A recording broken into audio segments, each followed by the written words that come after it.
You, John Fitzgerald Kennedy, do solemnly swear I, John Fitzgerald Kennedy, do solemnly swear that you will faithfully execute the office of President of the United States that I will faithfully execute the office of President of the United States and will, to the best of your ability, and will, to the best of my ability, preserve, protect, and defend the Constitution of the United States. preserve, protect, and defend the Constitution of the United States. So help you God.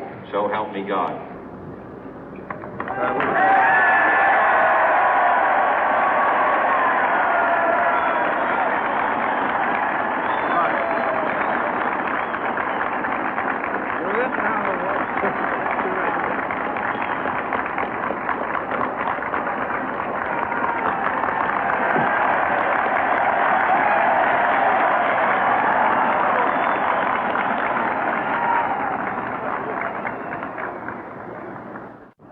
Vice President Johnson, Mr. Speaker, Mr. Chief Justice, President Eisenhower, Vice President Nixon, President Truman, Reverend clergy, fellow citizens. We observe today not a victory of party, but a celebration of freedom, symbolizing an end as well as a beginning, signifying renewal as well as change. For I have sworn before you and Almighty God the same solemn oath our forebears prescribed nearly a century and 3/4 ago. The world is very different now, for man holds in his mortal hands the power to abolish all forms of human poverty and all forms of human life. And yet the same revolutionary beliefs for which our forebears fought are still at issue around the globe. The belief that the rights of man come not from the generosity of the state, but from the hand of God. We dare not forget today that we are the heirs of that first revolution. Let the word go forth from this time and place to friend and foe alike that the torch has been passed to a new generation of Americans born in this century, tempered by war, disciplined by a hard and bitter peace, proud of our ancient heritage, and unwilling to witness or permit the slow undoing of those human rights to which this nation has always been committed and to which we are committed today at home and around the world.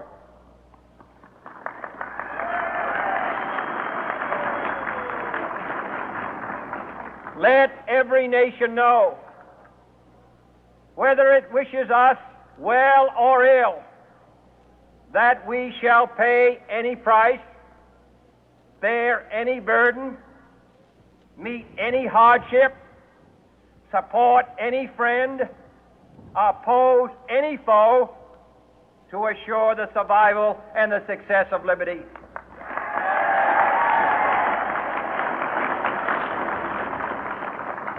This much we pledge and more. To those old allies whose cultural and spiritual origins we share, we pledge the loyalty of faithful friends. United, there is little we cannot do in a host of cooperative ventures.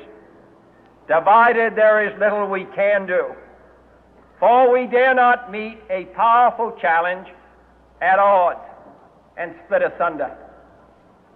To those new states whom we welcome to the ranks of the free, we pledge our word that one form of colonial control shall not have passed away, merely to be replaced by a far more iron tyranny. We shall not always expect to find them supporting our view, but we shall always hope to find them strongly supporting their own freedom, and to remember that in the past, those who foolishly sought power by riding the back of the tiger ended up inside.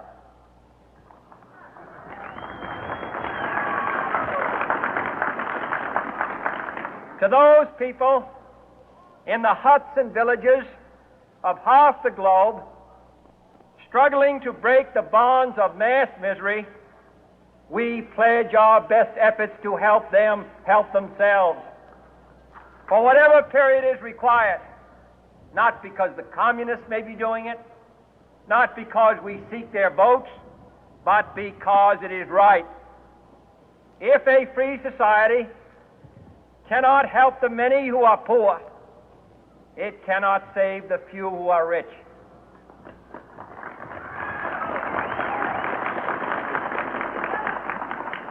To our sister republics south of our border, we offer a special pledge to convert our good words into good deeds, in a new alliance for progress, to assist free men and free governments in casting off the chains of poverty. But this peaceful revolution of hope cannot become the prey of hostile powers. Let all our neighbors know that we shall join with them to oppose aggression or subversion anywhere in the Americas. And let every other power know that this hemisphere intends to remain the master of its own house.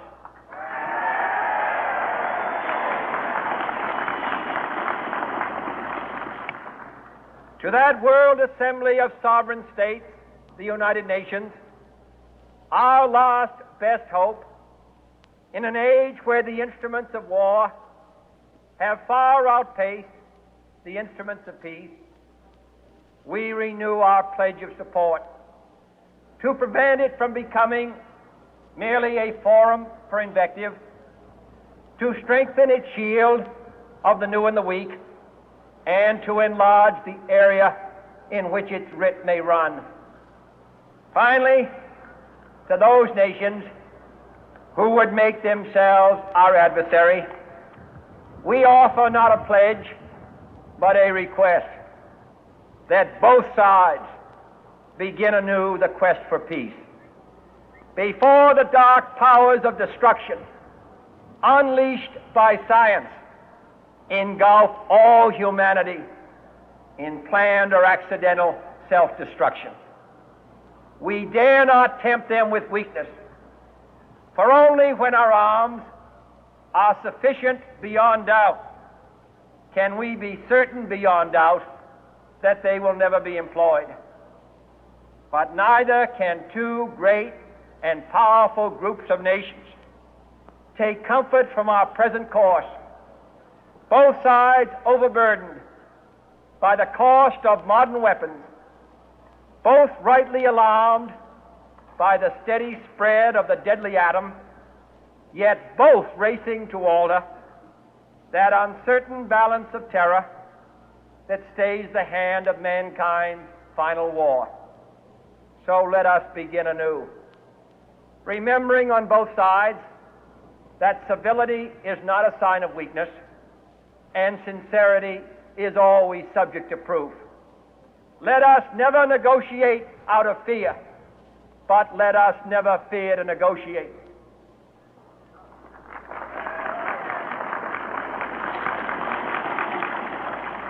Let both sides explore what problems unite us, instead of belaboring those problems which divide us.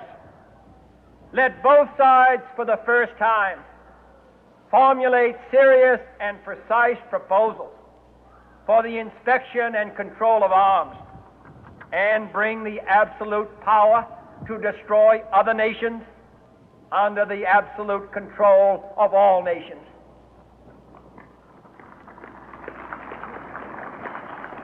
Let both sides seek to invoke the wonders of science instead of its terrors.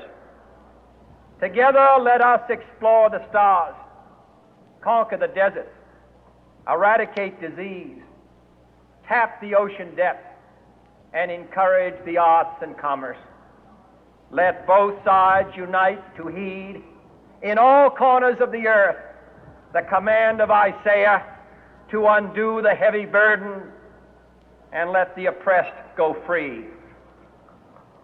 And if a beachhead of cooperation may push back the jungle of suspicion, let both sides join in creating a new endeavor, not a new balance of power, but a new world of law, where the strong are just and the weak secure and the peace preserved. All this will not be finished in the first 100 days, nor will it be finished in the first 1,000 days, nor in the life of this administration, nor even perhaps in our lifetime on this planet. But let us begin.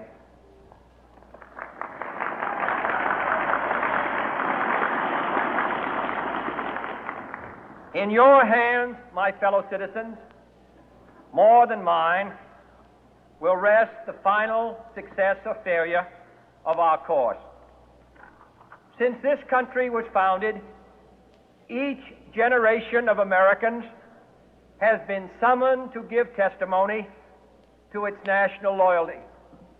The graves of young Americans who answered the call to service surround the globe.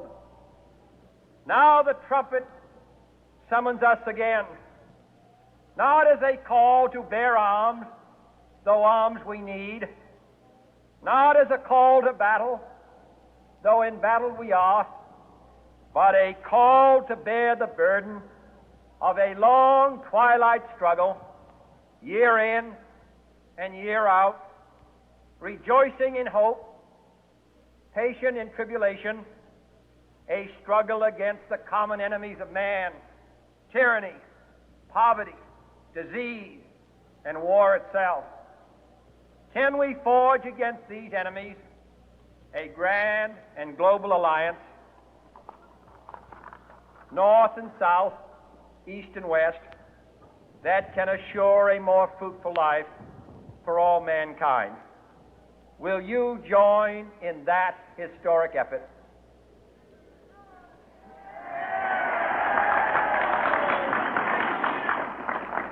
In the long history of the world, only a few generations have been granted the role of defending freedom in its hour of maximum danger. I do not shrink from this responsibility. I welcome it.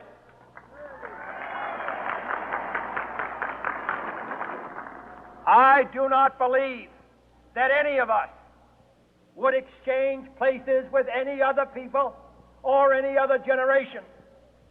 The energy, the faith, the devotion which we bring to this endeavor will light our country and all who serve it. And the glow from that fire can truly light the world. And so, my fellow Americans, ask not what your country can do for you.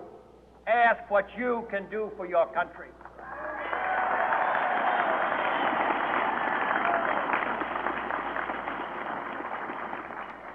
My fellow citizens of the world, ask not what America will do for you, but what together we can do for the freedom of man.